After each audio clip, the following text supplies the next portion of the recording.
Konteks manajemen dalam risiko pada siklus pengeluaran. Nah, siklus pengeluaran itu istilah untuk mencakup luas untuk berbagai proses bisnis yang terlibat di pemesanan, penerimaan, dan pembayaran untuk barang dan jasa yang dibutuhkan oleh perusahaan untuk menjalankan operasinya.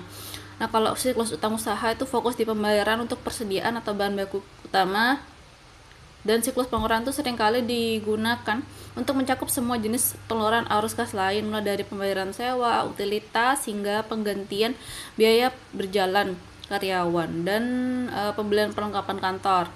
Sehingga ini semuanya memastikan kalau setiap rupiah yang dikeluarkan itu sah, diotorisasi, efisien, dan dicatat dengan benar. Nah, risiko inherent di siklus ini itu sangat tinggi.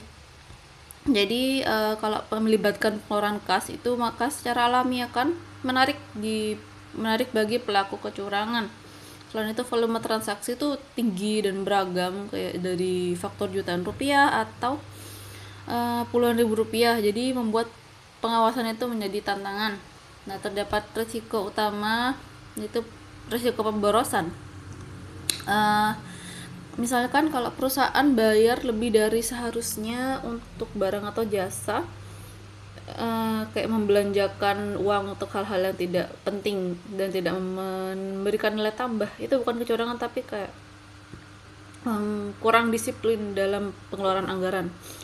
Terus risiko kecurangan, fraud, ini penyalahgunaan dana oleh karyawan baik melalui pengajuan klaim yang fiktif, kayak kolusi dengan pemasok untuk menaikkan harga, atau pembayaran kepada vendor cangkang. Terus yang ketiga ada risiko pelaporan keuangan yang salah, ya kesalahan ada kayak tidak dicatat di periode cut off atau yang benar, atau dialokasikan ke akun biaya yang salah. Ini bisa mendistorsi analisis profitabilitas produk atau departemen. Misalkan ada kesalahan klasifikasi antara belanja modal atau capex dengan belanja operasional atau opex. Ini adalah risiko signifikan di area tersebut. Lalu risiko inherent biaya dan non biaya. Ini penting untuk dibedakan karena risiko inherentnya sangat beda. Soalnya pengeluaran yang terkait langsung dengan biaya yang dapat diatribusikan, contohnya kayak pembelian bahan baku atau persediaan, dan biaya operasionalnya dan belanja modal. Nah, risiko-risikonya itu ada risiko pemborosan, waste. Ini karena pengeluaran tidak terkait langsung dengan produk yang terjual. Kayak ada risiko dana belanjanya itu digunakan untuk nilai tambah yang tidak sepadan. Terus risiko pengendalian anggaran ini dikendalikan untuk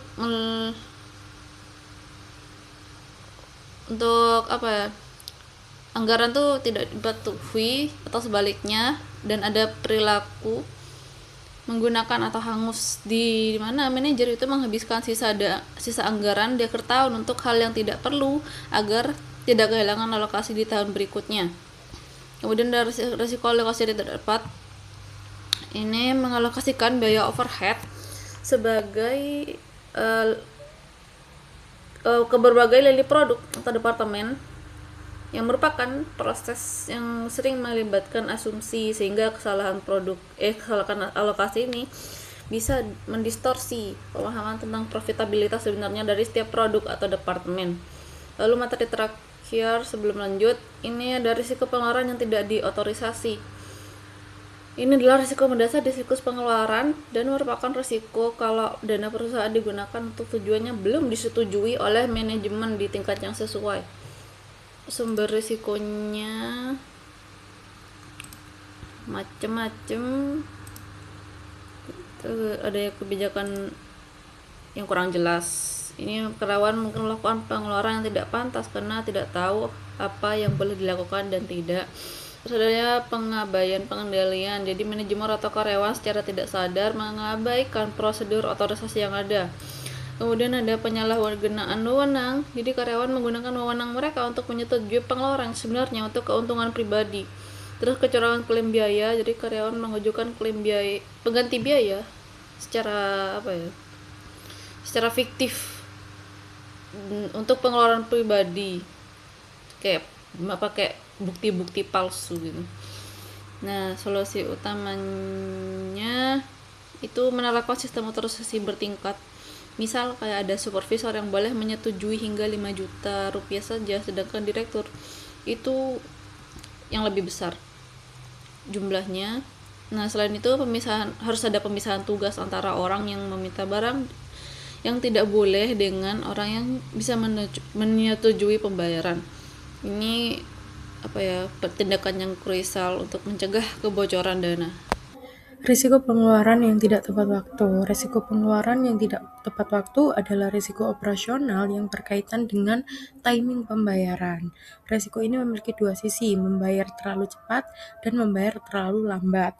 Keduanya dapat memiliki konsekuensi keuangan yang negatif. Ini menurut Braille et al. 2023.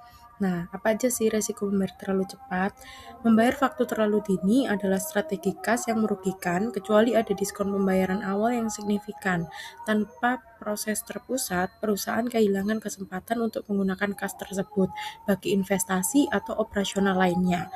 Keputusan membayar lebih awal harus dihitung secara matematis untuk memastikan keuntungan diskon lebih besar daripada biaya modal, sekaligus menghindari kerugian akibat proses pembayaran yang lambat. Lalu, untuk resiko membayar terlalu lambat, yaitu yang pertama ada denda keterlambatan.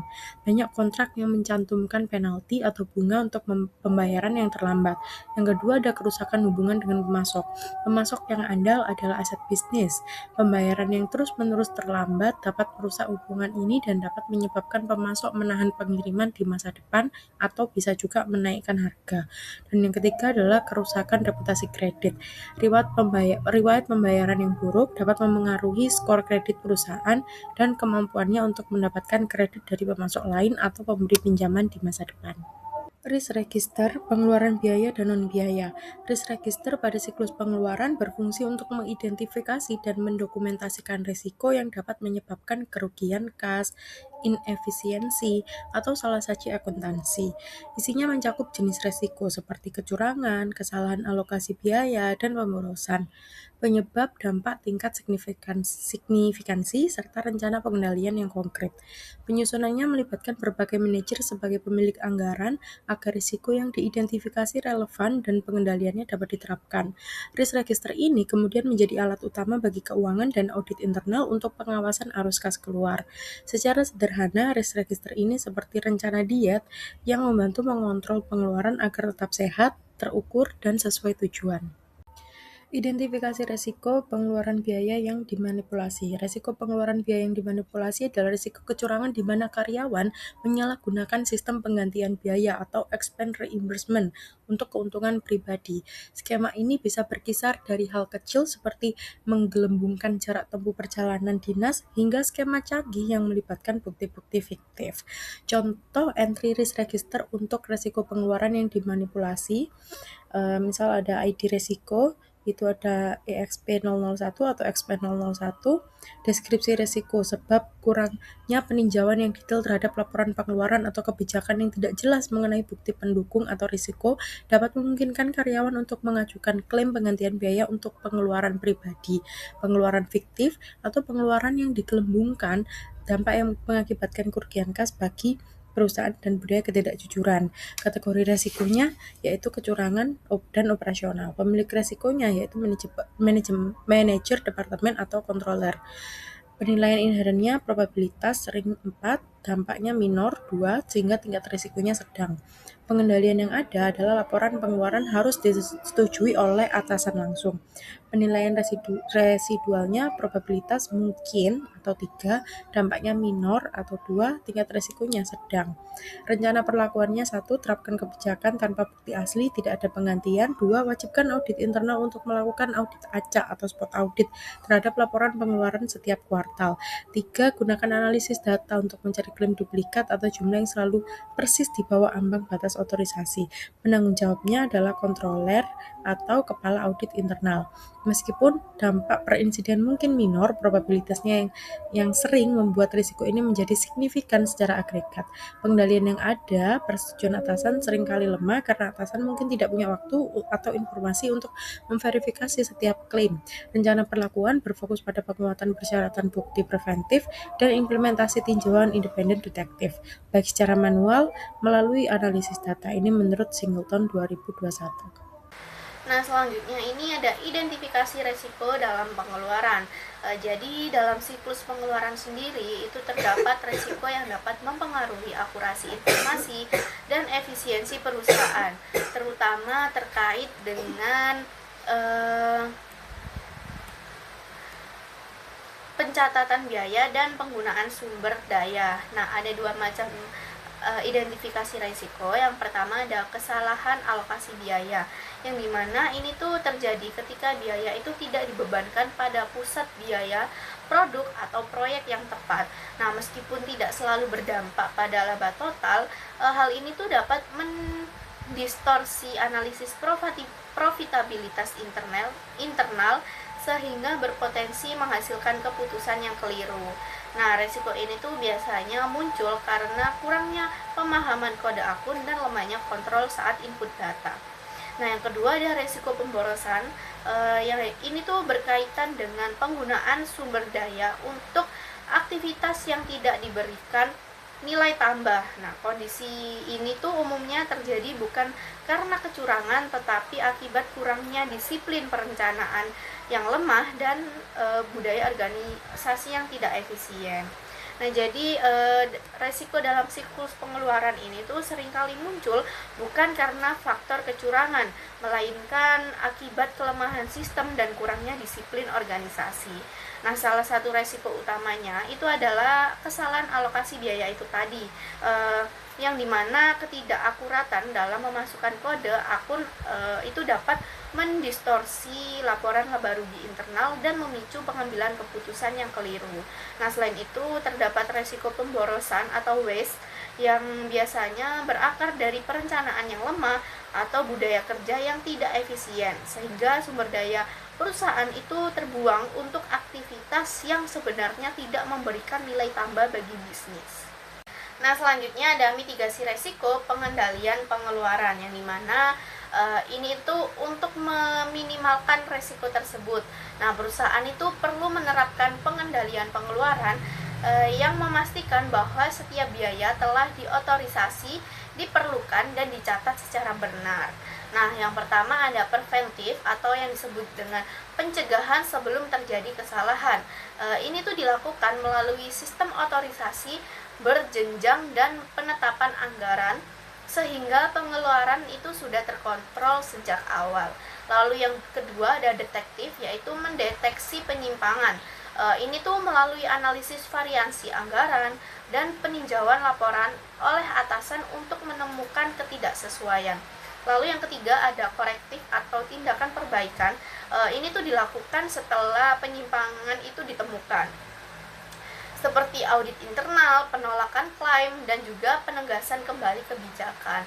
Nah, jadi untuk meminimalkan risiko tersebut, perusahaan itu harus menerapkan strategi pengendalian yang berlapis melalui pendekatan preventif, detektif, dan korektif. Nah, pengendalian preventif itu bertindak sebagai penyaring utama melalui sistem otorisasi berjenjang dan penetapan anggaran agar pengeluaran itu terkendali sejak awal. Sementara pengendalian detektif ini berfungsi untuk memantau penyimpangan melalui analisis variansi dan peninjauan laporan secara berkala. Nah, jika ditemukan ketidaksesuaian, maka pengendalian korektif ini tuh segera diambil melalui tindakan tegas seperti audit internal atau penolakan klaim guna memastikan kebijakan perusahaan itu ditegakkan kembali secara konsisten. Nah, selanjutnya ini ada pengendalian preventif dan juga detektif dalam pengeluaran. Nah, yang pertama ini ada otorisasi multilevel atau yang disebut dengan preventif. Ini tuh merupakan persetujuan bertingkat berdasarkan nominal. Nah, jadi setiap pengeluaran itu harus disetujui sesuai dengan level jabatan. Semakin besar nilai transaksi, semakin tinggi otorisasi yang dibutuhkan. Nah, sehingga keputusan penting itu diawasi dengan lebih ketat. keselamatan. Fungsi utamanya itu untuk mencegah risiko sejak awal. Sistem ini itu untuk membantu menghindari pengeluaran tidak sah dan pemborosan, sekaligus tetap efisien karena transaksi kecil dapat disetujui oleh level bawahan. Nah, jadi pengendalian dalam pengeluaran perusahaan itu tidak hanya dilakukan setelah masalah itu muncul, tetapi juga sejak sebelum transaksi itu terjadi. Nah, otorisasi multilevel ini berperan sebagai langkah awal dengan memastikan bahwa setiap pengeluaran telah melalui persetujuan pihak yang tepat sesuai dengan tingkat kepentingannya. Nah, dengan adanya mekanisme ini, keputusan keuangan menjadi lebih terkendali karena tidak semua pihak memiliki kewenangan yang sama, sehingga resiko penyalahgunaan atau keputusan yang kurang tepat itu dapat diminimalkan. Lalu yang kedua ada analisis varians anggaran atau yang disebut dengan detektif, yang dimana ini tuh membandingkan anggaran dengan realisasi. Nah, digunakan untuk melihat selisih, variasi, dan memahami apakah pengeluaran itu sesuai rencana atau tidak. Nah, mengidentifikasi dan mengevaluasi penyimpangan variansi ini itu negatif menunjukkan potensi pemborosan, sedangkan variansi positif itu bisa berarti aktivitas penting tidak dilakukan sehingga perlu ditindaklanjuti.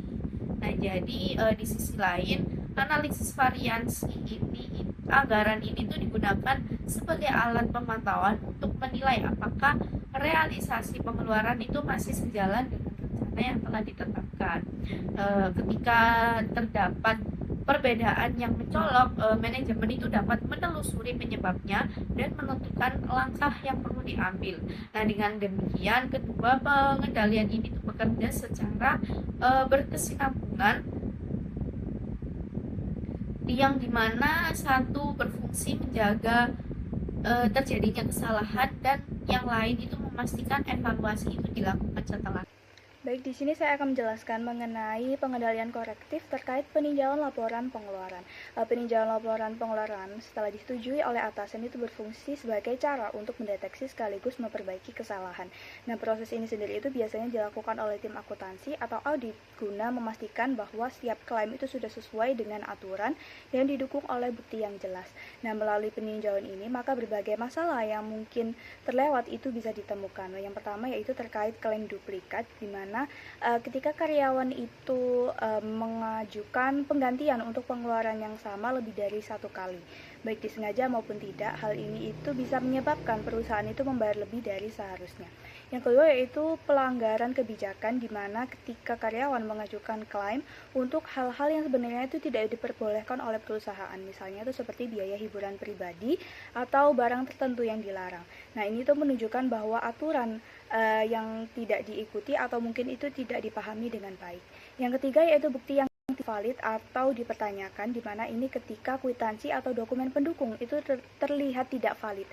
Misalnya itu ada tanda-tanda diedit, tidak lengkap atau bahkan palsu. Nah, kondisi ini itu perlu diperiksa lebih lanjut karena berpotensi menunjukkan kecurangan.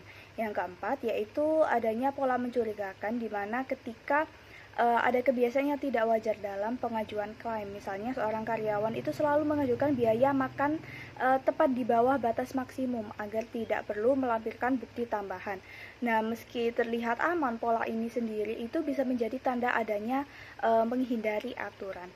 Selanjutnya, jika ditemukan ketidaksesuaian, maka perusahaan itu bisa mengambil tindakan. Pada tahap awal, klaim itu dapat secara langsung ditolak atau disesuaikan disertai dengan penjelasan kepada karyawan. Setelah itu, perusahaan itu juga bisa memakai cara lanjutan, yaitu dengan melakukan analisis lebih lanjut untuk melihat apakah kesalahan tersebut itu terjadi secara berulang. Jika ternyata banyak karyawan yang melakukan kesalahan yang sama, maka hal ini itu menunjukkan adanya aturan yang mungkin belum jelas sehingga perlu diperbaiki atau disosialisasikan kembali. Sebaliknya, jika kesalahannya itu terjadi pada individu atau tim tertentu, maka dapat dilakukan pembinaan atau tindakan disiplin. Jadi di sisi lain, audit internal itu dapat memperkuat proses dengan menggunakan analisis data untuk memeriksa seluruh klaim dan menemukan kejanggalan secara lebih menyeluruh. Baik, selanjutnya mengenai risk register terkait persediaan dan pengadaan barang.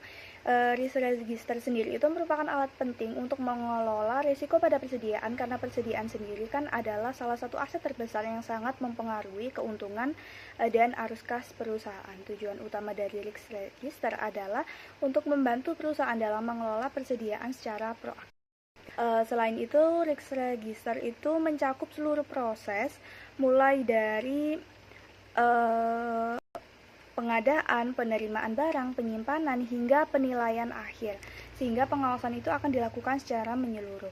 Selanjutnya itu terdapat beberapa resiko utama yang perlu diperhatikan. Yang pertama yaitu kelebihan stok, di mana ini itu dapat menyebabkan uang perusahaan tertahan dalam barang yang tidak cepat terjual, bahkan resiko rusak atau usang. Yang sebaliknya, kekurangan stok itu dapat mengakibatkan kehilangan peluang penjualan dan menurunkan kepuasan pelanggan. Selain itu, adanya kesalahan penilaian persediaan seperti penggunaan metode yang tidak konsisten atau tidak mencatat penurunan nilai, itu bisa membuat laporan keuangan menjadi tidak akurat.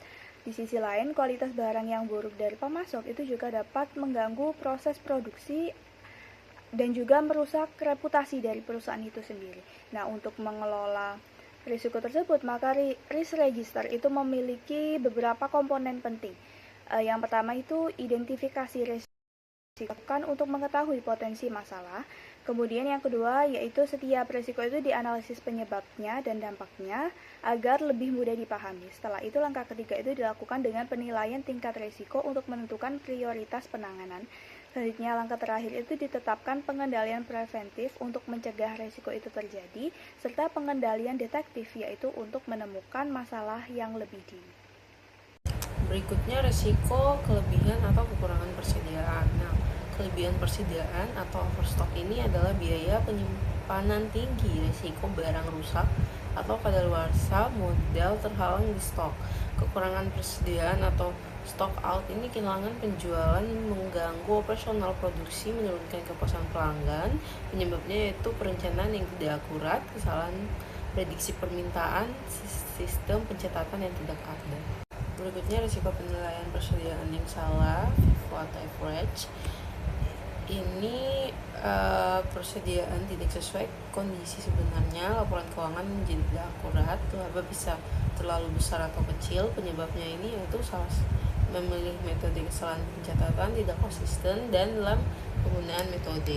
Kemudian risiko kualitas barang yang diterima, risikonya itu barang cacat atau tidak sesuai spesifikasi, barang rusak saat pengiriman, kualitas di bawah standar, dampaknya itu kerugian perusahaan, proses produksi terganggu, reputasi perusahaan menurun. Penyebabnya itu supplier tidak terpercaya, tidak ada pengecekan barang masuk, dan kurang standar kualitas. Selanjutnya kita bahas mengenai mitigasi risiko, pengendalian persediaan, dan pengadaan. Mitigasi risiko sendiri dalam siklus persediaan dan pengadaan bertujuan untuk memastikan bahwa perusahaan selalu memiliki barang yang tepat, baik dari segi jenis, jumlah, waktu, ketersediaan, kualitas, maupun nilai pencatatannya. Untuk mencapai hal tersebut, diperlukan sistem yang terintegrasi antara fungsi pengadaan, penyimpanan, dan akuntansi. Sistem yang baik tidak hanya berfungsi mencatat, tetapi juga mampu mengendalikan risiko yang mungkin timbul, seperti kekurangan stok, kelebihan persediaan, hingga kesalahan pencatatan yang dapat berdampak pada laporan keuangan. Pengendalian preventif menjadi langkah awal yang sangat penting dalam mitigasi risiko. Upaya ini dimulai dari proses seleksi dan sertifikasi pemasok yang ketat, sehingga perusahaan dapat memastikan kualitas barang yang diterima. Selain itu, penggunaan sistem perencanaan dan pemesanan yang terstruktur membantu perusahaan dalam menentukan kebutuhan persediaan secara tepat. Salah satu alat yang paling efektif dalam pengendalian preventif adalah sistem persediaan perpetual yang terkomputerisasi seperti ERP.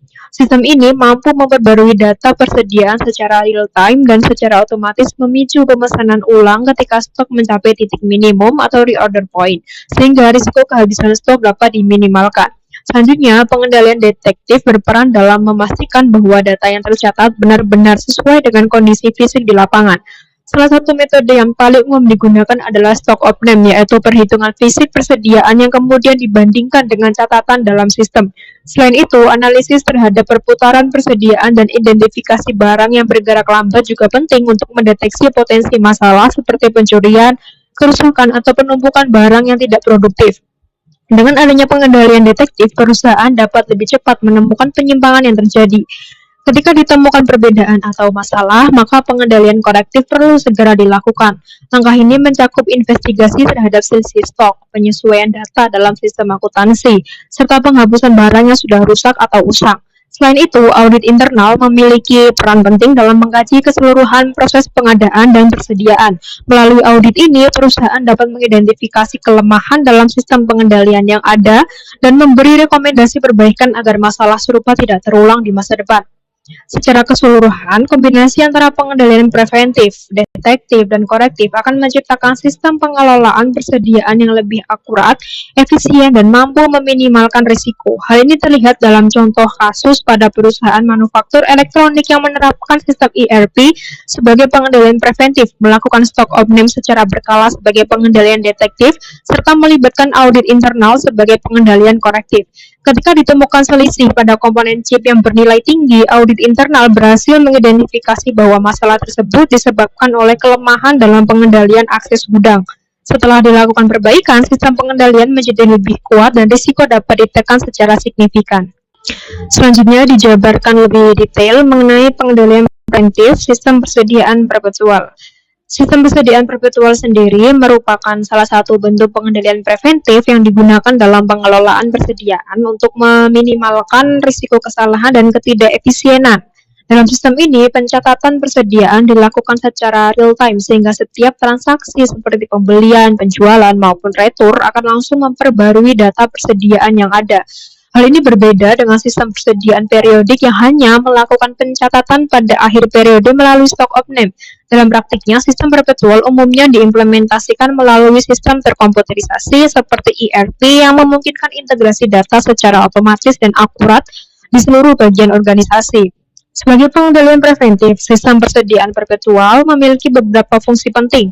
Yang pertama, sistem ini mampu mencegah terjadinya kekurangan stok atau stock out melalui penerapan reorder point dan safety stock. Ketika jumlah persediaan mencapai batas minimum, sistem secara otomatis akan memicu proses pemesanan ulang sehingga ketersediaan barang tetap terjaga.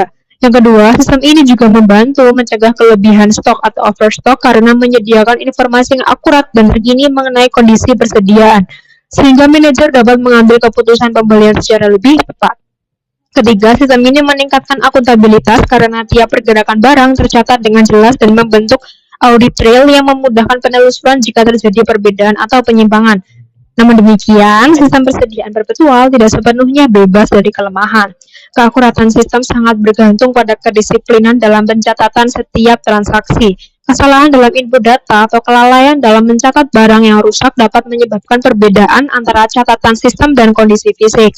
Oleh karena itu, meskipun sistem ini sudah sangat canggih, perusahaan tetap perlu melakukan stock of name secara berkala sebagai bentuk pengendalian detektif untuk memastikan kesesuaian data. Dengan demikian, sistem persediaan perpetual akan bekerja secara optimal apabila didukung oleh disiplin pencatatan dan verifikasi fisik yang konsisten. Selanjutnya ada pengendalian detektif atau stock of name periodik. Nah, menurut kerangka Committee of Sponsoring Organization of the Third-Way Commission, yaitu pengendalian detektif merupakan bagian dari aktivitas pengendalian yang bertujuan untuk mengidentifikasi kesalahan atau error, mengungkapkan kecurangan atau fraud, menemukan ketidaksesuaian atau irregularities. Nah, pengendalian ini bersifat after the fact, artinya dilakukan setelah transaksi terjadi. Nah, stock of name adalah proses verifikasi fisik terhadap persediaan untuk memastikan eksistensi atau keberadaan, yaitu barang yang benar-benar ada. Assurance, yaitu keakuratan, yaitu jumlah yang sesuai dengan catatan. Nah, yang terakhir ada valuation, yaitu penilaian, yaitu nilai persediaan wajar. Nah, ada karakteristik yang harus dilakukan, yaitu seperti secara periodik atau mendadak, melibatkan tim independen, menggunakan metode tertentu, seperti manual atau teknologi. Selanjutnya ada jenis-jenis stok opnam, yaitu yang pertama ada periodic stock opnam, yaitu dilakukan pada periode tertentu, misalnya pada akhir tahun. Yang kedua ada cycle counting, yaitu dilakukan secara bergilir per item. Yang ketiga ada surprise stock opnam, yaitu dilakukan tanpa ada pemberitahuan untuk mendeteksi adanya fraud. Nah, ada tujuan stok opnam. Yang pertama ada validasi laporan keuangan, yaitu persediaan mempengaruhi neraca dan laba rugi. Yang kedua ada deteksi shortcomings, yaitu kehilangan karena pencurian, kerusakan, atau kesalahan. Yang ketiga ada evaluasi sistem pengendalian internal. Yang keempat ada dasar penyesuaian jurnal, yaitu koreksi selisih persediaan. Selanjutnya ada prosedur stok opnam. Yang pertama ada tahap perencanaan, yaitu menentukan tanggal cut-off-nya, menyusun instruksi tertulisnya, menunjuk tim. Nah, tim ini tuh tidak boleh dari bagian gudang. Lalu ada menyiapkan kunci dan barcode scanner. Barcode scanner itu bisa dilakukan kalau ada saja. Yang kedua ada tahap pelaksanaan, yaitu perhitungan minimal dilakukan oleh 2 orang atau dual control. Nah, barang itu harus diberi tanda dan menghindari double counting. Yang ketiga ada cut-off prosedur, yaitu memastikan transaksi sebelum dan sesudah tanggal opnam tidak tercampur. Yang keempat ada rekonsiliasi, yaitu membandingkan buku besar, kartu persediaan, dan hasil fisiknya. Yang kelima ada investigasi selisih. Nah, itu tuh dilakukan berdasarkan lokasi barangnya, riwayat transaksi, dan sistem pencatatannya. Nah, pelaporannya yaitu berupa total selisih, presentasi shrinkage, dan rekomendasinya. Nah, metode perhitungan persediaan meliputi FIFO, LIFO, dan average. Melalui stock opnam, perusahaan dapat mendeteksi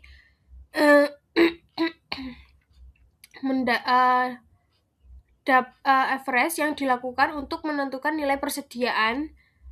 Melalui stok opnam, perusahaan dapat mendeteksi risiko seperti fraud, pencurian, kesalahan input, persediaan usang, dan misstatement laporan keuangan.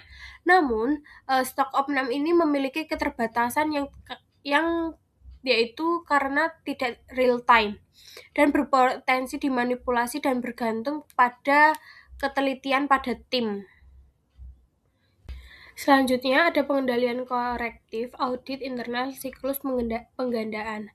Nah, pengendalian korektif adalah tindakan yang dilakukan untuk memperbaiki kesalahan atau penyimpangan yang telah terjadi agar tidak terulang di masa depan. Dalam konteks audit internal, pengendalian ini berfokus pada identifikasi kelemahan sistem, evaluasi penyebab masalah, pemberian rekomendasi, dan perbaikan. Nah, audit internal pada siklus penggandaan ini mencakup proses. Yang pertama ada permintaan pembelian, yang kedua pemilihan pemasok, yang ketiga pemesanan barang, yang keempat penerimaan barang, yang kelima pencatatan persediaan, yang keenam ada pembayaran kepada pemasok. Nah, audit internal bertujuan untuk memastikan efisiensi operasional, kepatuhan terhadap kebijakan, dan keandalan dalam laporan keuangan. Nah, risk register adalah daftar yang berisi identifikasi resiko, tingkat resiko, dan rencana mitigasi. Berikut ada tabel yang berisikan resiko, dampak, penyebab, tingkat resiko, dan mitigasinya. Yang pertama ada resiko pembelian fiktif. Dampaknya yaitu kerugian keuangan. Penyebabnya kekurangan verifikasi, tingkat resikonya tinggi, dan mitigasinya audit dokumen dan vendor. Yang kedua, harga yang tidak wajar. Nah, dampaknya pemborosan, penyebabnya tidak ada pembanding, tingkat resikonya sedang, mitigasinya evaluasi vendor. Yang ketiga, persediaan hilang, dampaknya kerugian aset, penyebabnya pengawasan lemah, tingkat resikonya tinggi, mitigasinya stok opnam berkala. Yang keempat, ada barang rusak atau usang, dampaknya penurunan nilai, penyebabnya penyimpanan buruk, tingkat resikonya sedang, mitigasinya SOP penyimpanan. Yang kelima, pembayaran ganda, dampaknya overpayment, penyebabnya sistem tidak terintegrasi, tingkat resikonya tinggi, mitigasi rekonsiliasinya rutin. Yang keenam, ada keterlambatan pengiriman, yaitu dampaknya gangguan operasional, penyebabnya vendor tidak andal, tingkat resikonya rendah, mitigasinya SLA dengan vendor. Melanjutkan dari yang sebelumnya, yaitu mitigasi resiko dalam pengeluaran. Pengeluaran berkaitan dengan kas keluar perusahaan sehingga rawan penyimpangan. Langkah mitigasinya yaitu pemisahan tugas antara pemesanan, penerima, dan pembayar. Otorisasi berlapis, yaitu untuk transaksi besar. Rekonsiliasi rutin itu antara invoice, purchase order, dan bukti penerimaan.